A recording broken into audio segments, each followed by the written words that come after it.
Mahmood sir, आप कह रहे हैं माफी भी नहीं संभव है, इस्तीफा भी नहीं, मतलब ये कॉमन बात है, गिरफ्तारी कैसे संभव है अमित शाह की? कानूनी रूप से मैं कोई अपने आप थोड़ी गिरफ्तार कर लूंगा, या बदलिया जी जाके गिरफ्तार नहीं कर लेंगे। कराएगी तो पुलिस करेगी गिरफ्तार, करेगी तो अदालत करेगी गिरफ्तार। लेकिन किसी को ये बात पच नहीं रहा ना, एफआईआर दर्ज कौन करेगा? हम तो काम ही ऐसे करते हैं ना, अम्बेडकरवादी हमेशा ऐसा काम करते हैं। किसी को पता था कि ऐसा संविधान आ जाएगा जिसमें जनता ही देश की मालिक बन जाएगी बराबर की? ऐसा किसी को पता था? किसी को ये भी नहीं पता था कि हमारी कंप्लेंट ले भी ली जाएगी। किसी को अभी ये तो हम अपनी बात तो कर ही नहीं रहे, बाबा साहब से शुरू कर रहे हैं ना। किसी को पता था कि मनुस्मृति जला के, किसी को पता था वो ऐसा संविधान ले आएंगे? किसी को नहीं। आज मनुस्मृति दहन दिवस है ना। अब किसी को ये पता था कि हम ये इतना बड़ा अदालत से ऑर्डर ले आएंगे जो कभी कोई नहीं ला पाया?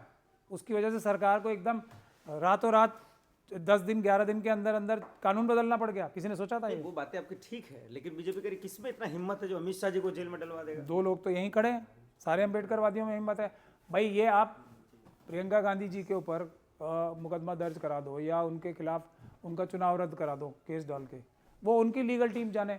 आज तक तो वो उनको मजबूत डिफेंस दे नहीं पाए गांधी फैमिली को कोई। ये उनका आउटलुक है ना। हमसे बात करो ना।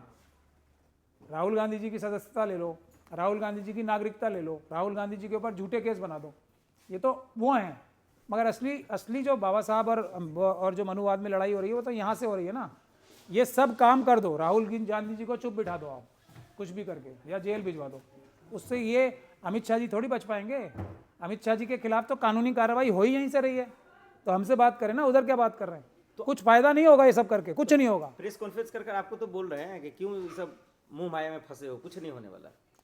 तो हम तो फंसे हुए हैं, वो जिस मोह माया में वो फंसे रहे मनुवाद में, हम अम्बेडकरवाद में फंसे हुए हैं।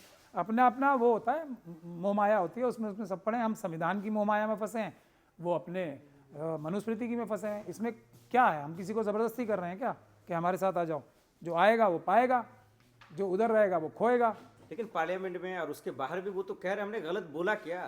तो ये अदालत तय करेगी ना, यही तो हम कह रहे हैं। ये कांग्रेस पार्टी कितने प्रदर्शन कर ले, बसपा कितने प्रदर्शन कर ले, वो 2 दिन बाद प्रदर्शन बंद कर दें, 10 दिन बाद प्रदर्शन बंद कर दें, माफ़ी मांग ले कोई या नहीं मांगे, उससे हमें क्या फ़र्क पड़ रहा है? हम तो कानूनी कार्रवाई कर रहे हैं।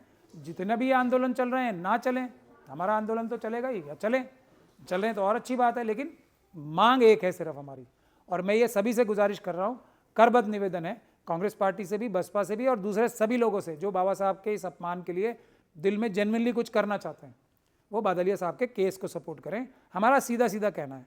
वो कह रहे हैं मैंने नहीं किया अपमान, हम कह रहे हैं किया। अब इसका फैसला एक ही तरीका है बाबा साहब के संविधान में, वो है अदालत की कानूनी कार्रवाई। अगर उन्होंने नहीं किया वो बरी हो जाएंगे, अगर किया है तो 5 साल तक के लिए जेल चले जाएंगे। अमित शाह के समर्थक को समझ में तो आना चाहिए भाई इन्होंने गुनाह क्या किया। ये समझाने के लिए अगर आपको ट्रेनिंग क्लास लेनी है तो फिर उसके लिए बड़ा सेशन रखें, उसमें मैं सब ट्रेनिंग दूंगा, बदलिया साहब और हम आके ट्रेनिंग दे देंगे। नहीं, वो कह रहा हमारे जैसा अमितकारी कोई हो ही नहीं सकता, पैदा नहीं हो सकता। बिल्कुल नहीं हो सकता, लेकिन ये बात तो अदालत में तय होनी है ना। जो बोला है, जिस प्रकार से बोला है, बिना इज्जत के शब्द लिए बोला है, उनका नाम बार बार बोला है, हाथ हिला हिला के बोला है, जिस अंदाज में बोला है, और उसको फिर बाद में बाहर अपने ट्विटर हैंडल जो उनके सपोर्टर्स हैं, दूसरे सोशल मीडिया के माध्यम से पूरे देश में बार बार फैलाया है, वो बदतमीजी के शब्द बार बार फैलाएं, वो सब अगर अपराध नहीं है तो वो बरी हो जाएंगे। हम क्या कह रहे हैं उनको? आप मानते हैं ना कि बीजेपी और अमित शाह क्या अम्बेडकरवादी हैं? नहीं, हम मानने से क्या, आजकल तो सभी बाबा साहब का फोटो लेके घूम रहे हैं। आजकल तो जो बात हम कई सालों से कह रहे हैं, मिशन सेफ कॉन्स्टिट्यूशन के लोग और सच्चे अम्बेडकरवादी लोग, कि बाबा साहब ने जो मनुस्मृति दहन करके संविधान लाया था उसको जलाया जाएगा, संविधान को जला के मनुस्मृति वापस लाई जाएगी। आज आप सब बोल रहे हैं। वो बोलने से क्या होता है? कर क्या रहे हैं? कोई अमित शाह जी के इस्तीफा मांगने से वो इस्तीफा दे देंगे क्या? वो उनके माफ़ी मांगने से उनका अपराध कम हो जाएगा? ये कौन से संविधान में लिखा है, कौन से कानून में लिखा है? मुद्दे की बात कर नहीं रहे हैं सब। मुद्दे की बात यह है उनके खिलाफ कानूनी कार्रवाई होनी चाहिए और उन्हें जेल जाना चाहिए अगर उन्होंने अपराध किया है 5 साल के लिए। फिर उनकी ये लोकसभा की सदस्यता भी अपने आप चली जाएगी और जो वो कैबिनेट मिनिस्टर है वो भी चला जाएगा। बयान को सुनकर बीजेपी वाले आप पे, हम पे, सब पे हंस रहे हैं। नहीं, वो तो तब भी हंस रहे थे ना जब ईवीएम के लिए बोला था, तब नहीं हंस रहे थे क्या? हंस नहीं रहे हैं। ये जाके आप जरा टेम्परेचर चेक कर लो। उन्होंने अम्बेडकरवादियों का टेम्परेचर चेक किया था, हमने वापस ऐसा टेम्परेचर चेक किया है कि अब उनको रातों को नींद नहीं आ रही है 2 वजह से। एक ये जो पंजाब हरियाणा हाईकोर्ट का ऑर्डर हुआ है उसके लिए उन्होंने अपने सारे स्लीपर सेल जयराम रमेश जी, वेणुगोपाल और जितने भी स्लीपर सेल हैं सारे उतार दिए हमारे सामने एकदम। बीजेपी और ये जो हो रहा है ना सब, किसी एक भी बड़ी पॉलिटिकल पार्टी ने अमित शाह जी के खिलाफ एफआईआर करने की बात नहीं की, हमने कर दिया ना। ये जो लोग कह रहे हैं ये हफ्ते 10 दिन में चुप हो जाएंगे, हमें पता है। हम तो एक थोड़ी हाथरस का हमने केस देखा, एक केस देखा हमने। हम तो जिस चीज़ के पीछे एक बार लग जाते हैं उसको उसके कानूनी अंजाम तक पहुंचाए बगैर रुकते नहीं है। तो मैं बार बार अमित शाह जी को और उनके सभी समर्थकों को, सारे मनुवादियों को एक साथ सलाह दे रहा हूँ, राहुल जी को नुकसान पहुंचा के आपको कोई लाभ नहीं होगा, प्रियंका जी को नुकसान पहुंचा के आपको कोई लाभ नहीं होगा, किसी को कोई नुकसान पहुंचा के कोई लाभ नहीं होना। जेल तो आपको जाना ही पड़ेगा।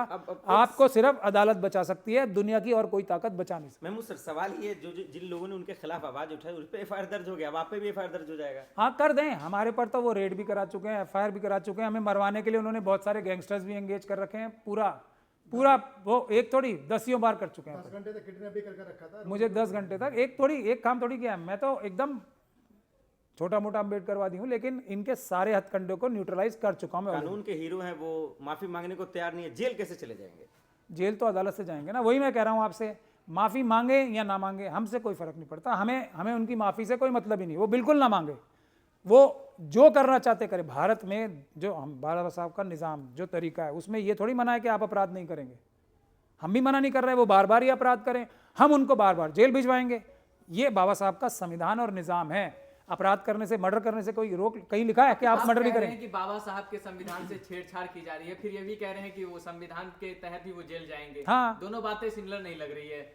संविधान से साथ छेड़छाड़ करने के लिए पूरी शक्ति लगा रखी है और छेड़छाड़ की भी जा रही है, लेकिन संविधान इतना मजबूत है ना, ये अंबेडकर जी ने बनाया है संविधान, तो वो टूट नहीं रहा। जैसे हमारे ऊपर कितने, मैं तो छोटा ही अंबेडकरवादी हूँ ना, कितने हमले हो रहे हैं।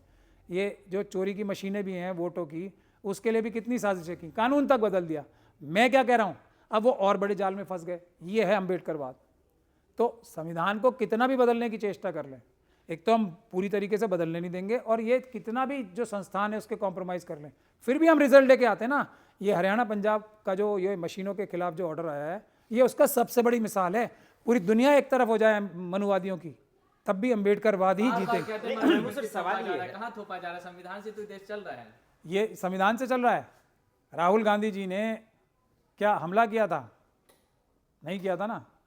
सारी दुनिया सीसीटीवी नहीं दिखाएंगे ना, जो नहीं दिखाएंगे ना कभी भी।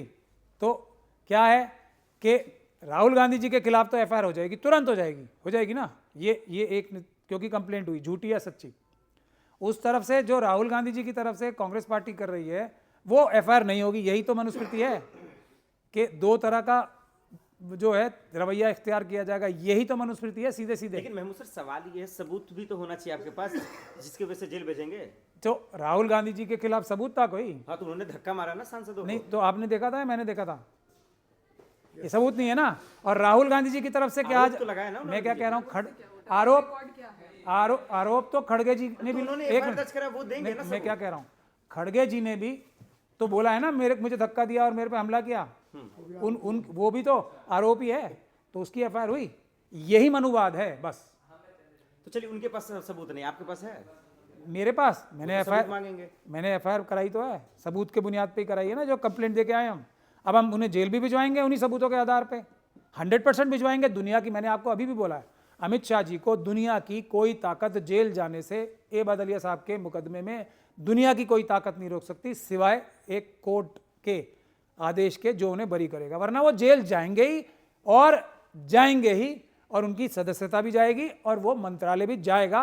कुछ कर लेंगे, सिर्फ अदालत बचा सकती है उन्हें, कुछ नहीं बचा सकता। बहुत शुक्रिया।